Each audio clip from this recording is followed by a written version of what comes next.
First ஒவ்வொருத்தவங்களோட வீட்டில் அது start ஆகணும். நான் இப்போ குழந்தைய பிறக்கிறதுல இருந்து என் வீட்டில் எனக்கு என்ன சொல்றாங்கிறதுல இருக்குல்ல. அந்த ஆணவ கொலைன்றது வந்து இருக்கக்கூடாது. சட்ட ஒழுங்கை வந்து ஃபர்ஸ்ட் சீரமைக்கணும். எந்த ஒரு கவர்மெண்ட் ஃபார்ம் ஆனாலும் அதை பற்றி ஓப்பனாக ஃபஸ்ட்டு பேசவே மாட்டாங்க. சட்டத்தில் இடம் இல்லைன்னா நம்ம தாங்க சட்டத்தை உருவாக்கணும். ஒரு ஆளுக்கு தண்டனை கொடுத்தாதான் அடுத்த ஆளுக்கு பயம் வரும், அந்த இது செய்யக்கூடாதுன்ற எண்ணம் வரும். இந்த ஆணவக்களை ரொம்ப காலமா இருக்கேப்பா, இப்போ வந்தது இல்லைல்ல, எப்பயிலேருந்தோ இந்த மாதிரி பண்ணிட்டு தான் இருக்காங்க. கொலை பண்ற அளவுக்கு அவங்களுக்கு யாருப்பா உரிமை கொடுத்தது? ஏன் போகக்கூடாதுங்கிற ரீசன் தெரியாது. ஆனால் ஒரு 15 வருஷத்துக்கு அப்புறமா தான் எனக்கு தெரியும், ஓ அந்த பொண்ணு அந்த கேஸ்ட்டுங்கிறனால தான் அந்த வீட்டுக்கு போகக்கூடாதுன்னு சொன்னாங்கிறது எனக்கு அப்புறம் தான் புரியும். உங்களை வந்து முதலமைச்சராக உட்கார வச்சுக்கிறாங்கன்னா மக்கள் ஏதோ ஒரு நம்பிக்கையில் ஒன்று உட்கார வச்சுக்கிறாங்க. அந்த நம்பிக்கையே நாசம் பண்ணிட்ட மாரி ஆகிப்போச்சே. கேம்பெயின் பண்ணும்போது டிவிக்கு சைடும் அதை பற்றி பெருசாக பேசலை எங்கேயுமே. அதுதான் நிதர்சனம். எல்லாத்துக்கும் ஒரு ஆசைகள் இருக்குல்ல, அது அவங்க சுதந்திரம். ஒரு குறிப்பிட்ட வயசு வரைக்கும் தான் எதையுமே நம்ம தடுக்க முடியும்.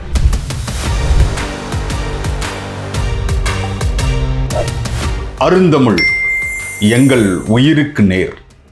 இப்போ ஆணவ கொலைகள் நிறையா நடக்குது. மயிலாடுதுறையில் வந்து ஒரு கப்புள்ஸை வந்து தூக்கில் தொங்க விட்டு கொண்டிருக்காங்க. இதை பற்றி நீங்கள் என்ன நினைக்கிறீங்க? மன்னிக்க முடியாத ஒரு தப்பு. அந்த மாதிரி கொலை பண்ணுறவங்களாம் வந்து மன்னிக்கவே முடியாது அவங்களெல்லாம். ஏன்னா எல்லாத்துக்கும் ஒரு ஆசைகள் இருக்குல்ல, அது அவங்க சுதந்திரம். ஒரு குறிப்பிட்ட வயசு வரைக்கும் தான் எதையுமே நம்ம தடுக்க முடியும். அதுக்கப்புறம் அவங்களுக்கு உண்டான ஆசையை வந்து நம்ம தடுக்க முடியாது. எல்லாரும் ஒரே மாதிரி கிடையாது.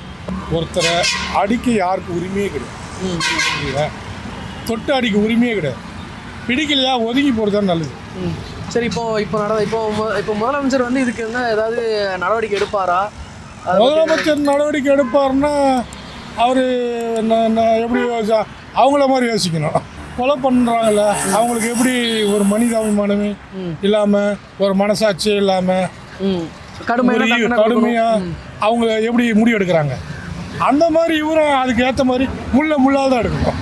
ஃபர்ஸ்ட் ஒவ்வொருத்தவங்களோட வீட்டில் அது ஸ்டார்ட் ஆகணும். நான் இப்போ குழந்தைய பிறக்கிறதுல இருந்து என் வீட்டில் எனக்கு என்ன சொல்றாங்கிறதுல இருக்குல்ல. இப்போ என் வீட்டில் குழந்தையிலேருந்தே நீ இப்படி தான், நீ இவங்க வீட்டு, அதாவது குழந்தையிலே தெரியும். இப்போ நம்ம வேற வீட்டுக்கு போனோம் அப்படின்னா நீ இந்த வீட்டுக்கு போகக்கூடாதும்பாங்க. ஆனால் அதுக்கான ரீசனை சொல்ல மாட்டாங்க. நம்ம எதுக்கு அந்த பொண்ணு கூட பேசக்கூடாது அப்படின்னா அவள் கெட்ட பொண்ணு அப்படின்றவாங்க. அவங்களோட வெளிப்படையாக சொன்னால் அவங்களோட அந்த கேஸ்ட்டை வச்சு அவங்க கெட்டவங்கன்னு சொல்கிறது தப்பு இல்லை. அதை பெரியவங்க சின்ன வயசில் எனக்கு என்ன சொல்லுவாங்கன்னா அந்த வீட்டுக்கு போகக்கூடாது. ஏன் போகக்கூடாதுங்கிற ரீசன் தெரியாது. ஆனால் ஒரு 15 வருஷத்துக்கு அப்புறமா தான் எனக்கு தெரியும், ஓ அந்த பொண்ணு அந்த கேஸ்ட்டுங்கிறனால தான் அந்த வீட்டுக்கு போகக்கூடாதுன்னு சொன்னாங்கிறது எனக்கு அப்புறம் தான் புரியும். ஸோ இப்போ நாளைக்கு என்னோட நெக்ஸ்ட் ஜென்ரேஷனுக்கு நான் என்ன சொல்லுவேன்னா, நீ யாராக இருந்தாலும் பழகு, அவங்க மனசு தான் முக்கியம். நீ யார் வீட்டுக்குனாலும் போ, யார் வீட்டிலனாலும் சாப்பிடு, அது எந்த பிரச்சனையும் இல்லை அப்படிங்கிறது என்னை பொறுத்த வரைக்கும் அது ஒவ்வொரு வீட்டில் இருந்து ஸ்டார்ட் ஆகணும். நியூவாக இருக்கிற பேரண்ட்கிட்ட இருந்து ஒரு பேரண்டிங்கில் அதுவும் ஒன்றா இருக்கணும். அவ்வளோதான். சட்ட ஒழுங்கு சீர்கேடுன்றதால தான் வந்து இந்த ஆணவ கொலை நடக்குது. அந்த ஆணவ கொலைன்றது வந்து இருக்கக்கூடாது. சட்ட ஒழுங்கை வந்து ஃபஸ்ட்டு சீரமைக்கணும். இந்த ஆட்சி அமைச்சுக்கிறவங்க வந்து சட்ட ஒழுங்கை வந்து இன்னும் ஸ்ட்ராங் படுத்தணும். அந்த ஆணவ கொலைக்கு யார் உரியானவங்களோ உரிய தண்டனை இந்த சட்ட ஒழுங்கை வந்து இரும்பு கருத்தை கொண்டு அடக்கணும். சட்ட நிறுவனங்களை வந்து அந்த டிஜிபி ஆகட்டும், அந்த துறை ஆகட்டும், அவங்களுக்கு இந்த தண்டனை கொடுத்தா இந்த இன்னொரு கிராமத்தில் அந்த மாதிரி நடக்காது. அந்த லெவலுக்கு வெளிப்படையாக இந்த சட்ட ஒழுங்கு வந்து ஸ்ட்ராங்காக இருக்கணும். அதுக்கு இந்த ஆட்சி வந்து உரிய நடவடிக்கை எடுக்கணும். அதுக்கு ஆணவ கொலை ஆகட்டும், இந்த குழந்தைங்க மேலே கை வைக்கிறதாகட்டும், பெண்கள் மேலே கை வைக்கிறதாகட்டும், சட்டம் வந்து கடுமையானதாக தண்டனைகள் குறையும். இந்த சட்டம் வந்து கடுமையாகலைன்னா என்றைக்குமே தண்டனை குறையாது. முதல்வர் வாயை வந்து இந்த ஆணவ கொலையை பற்றி பேசுனா இல்லை, எனக்கு நான் வந்து எந்த கட்சி சார்ந்தவன் இல்லை. ஒரு மரியாதைக்குரிய ஒரு முன்னாள் முதலமைச்சரை வந்து அங்கிள் அப்படின்ற உங்கள் வயசு எனக்கு என்னன்னு தெரியாது, சின்ன வயசு தான். உன்னை வந்து வாப்பா அப்படின்னா தான் சொல்லுங்கண்ணா அப்படின்னு நீங்கள் சொல்லுவீங்க. டே இங்கே வாடான்னு கூப்பிட்டுன்னா என்ன பண்ணுவீங்க?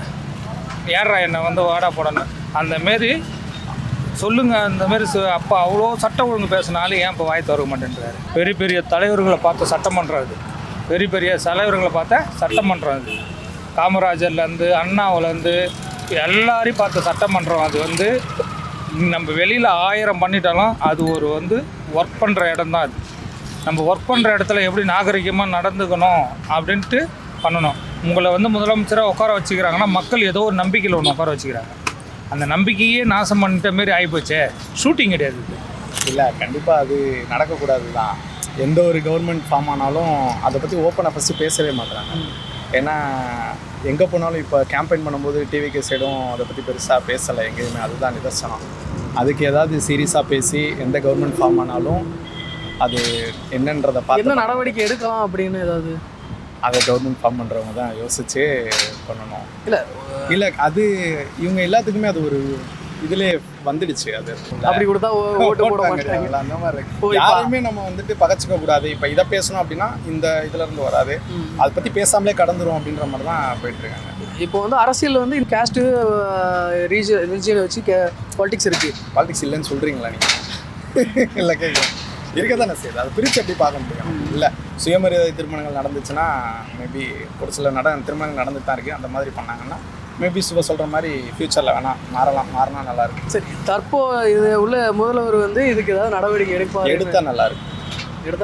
நல்லாயிருக்கும். அவங்களே கொலை பண்ணிருந்தான். அப்பா ஏன் கொலை பண்ண அவ்வளோதான். அதுக்கு சட்டத்தில் இடம் எதுவும் இல்லைல்ல? தண்டனை கொடுக்கணும் தான் அவங்க. சட்டத்தில் இடம் இல்லைன்னா நம்ம தாங்க சட்டத்தை உருவாக்கணும். ஒரு ஆளுக்கு தண்டனை கொடுத்தாதான் அடுத்த ஆளுக்கு பயம் வரும், அந்த இது செய்யக்கூடாதுன்ற எண்ணம் வரும். புரியுதுங்களா? தண்டனைகள் கடுமையானாதான் தவறுகள் குறையும். எல்லாரும் இருக்கும்போதுமே இந்த பிரச்சனை நடக்குது. எல்லாருமே என்னன்னா அந்த செய்யற தப்புக்கான தண்டனையை கொடுக்க மாட்டாங்க. அடுத்தடுத்து வந்து இது என்ன, இப்போ இது என்ன பண்ணலாம் உடனே, இப்போ நான் ஒரு தப்பு பண்ணுறேன்னா எனக்கு உடனே தண்டனை கொடுத்தாதான் அதை பார்க்குறவங்க அடுத்து அதை செய்யக்கூடாதுன்னு தோணும். இல்லையா, அது 2 பேரும் ஒத்துப்பட்டு தானே அவங்க லவ் பண்ணியிருக்காங்கன்னா அது குடும்பமாக இருக்குன்னா அவங்க வந்து சேர்த்து வைக்கிறது தான் அதான் முறைப்படியே. அது கொலை பண்ணி அவங்க போகிறதுல அதில் என்ன ஒரு பிரயோஜனம் இருக்குது? அவங்க பிள்ளை தானே அது போகிறது. அதெல்லாம் செய்து அது சட்டப்படி அது தப்பு தான் அது. அதனால அப்படிலாம் பண்ணக்கூடாது. அவங்க 2 பேருக்கு விருப்பப்பட்டிருக்குன்னா பேரண்ட்ஸாக என்ன பண்ணால் அவங்க போய் சேர்த்து வைக்க தான் பார்க்கணுமே. ஒன்றும் இல்லைன்னா வச்சுக்கோ, அவங்க விருப்பப்பட்டு நீங்கள் எப்படியோ நீங்கள் அமுச்சு விட தான் பார்க்கணும். அது வந்து அவங்க கொலை பண்ணி போடுறது இதெல்லாம் வந்து அது அடுக்கவே எடுக்காது. அது பேரண்ட்ஸ் அவங்களும் பெற்றவங்கன்றது அது பிரயோஜனம். அது எதுக்கு வளர்த்து இவங்களும் வந்து கொலை பண்ணி தரலாம், தப்பு அதெல்லாம். இந்த ஆணவ கொலை ரொம்ப காலமா இருக்கேப்பா, இப்போ வந்தது இல்லைல்ல. எப்பயிலேருந்தோ இந்த மாதிரி பண்ணிட்டு தான் இருக்காங்க. இந்த மாதிரி ஜாதி விட்டு ஜாதி, பிராமணங்களில் மட்டும்தான் அந்த மாதிரிலாம் பண்ண மாட்டாங்க. பண்ணிட்டு போறாங்கன்ட்டு விட்டுருவாங்க. மற்றவங்க பண்ணிட்டு தான் இருக்காங்க. இதை தடுக்கிறதுக்கு இப்போ வந்து முதல்வர் உடனே ஒன்றும் பண்ண முடியாது. கண்டிப்பாக இதெல்லாம் ஏற்பாடு ஏதாவது விஜய் பண்ணுவார். பாலியல் வன்கொடுமை, இந்த ஆணவ கொலை எல்லாத்துக்கும் ஒரு வழி பண்ணுவாங்க. பண்ணுறவங்க பேரண்ட்ஸ் வந்து அவங்களுக்கு எதனா கடுமையான தண்டனை கொடுக்கணும். அவங்க பண்ணுறவங்களுக்கு ஆமாம், பண்ணுறவங்களுக்கு அவங்களுக்கு இந்த கொலை பண்ணுற அளவுக்கு அவங்களுக்கு யாருப்பா உரிமை கொடுத்தது?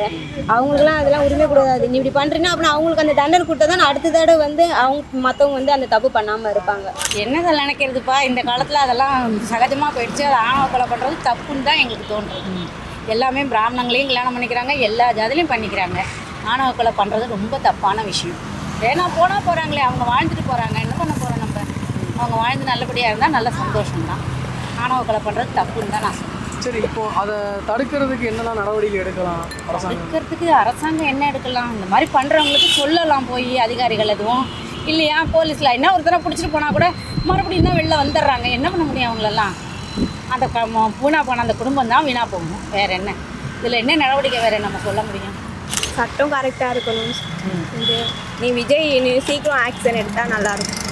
மக்களுக்கு பயம் வரணும். இந்த மாதிரி பொண்ணுங்களை தொட்டால் இந்த மாதிரி நடக்குது அப்படின்னு சொல்லி அவங்களுக்கே ஒரு பயம் இருக்கணும். அப்போ தான் இந்த ஆக்சுவலாக இந்த பாலியல் குற்றம்லாம் நடக்காமல் தடுக்க முடியும். ஜெயிலில் தான் போகணும். ஆயுள் தண்டனை மாதிரி கொடுத்தா நல்லாயிருக்கும். ஆக்சுவலாக அவங்களுக்கு பயம் வர்ற மாதிரி ஆக்ஷன் எடுத்தால் ஓகேவா இருக்கும்.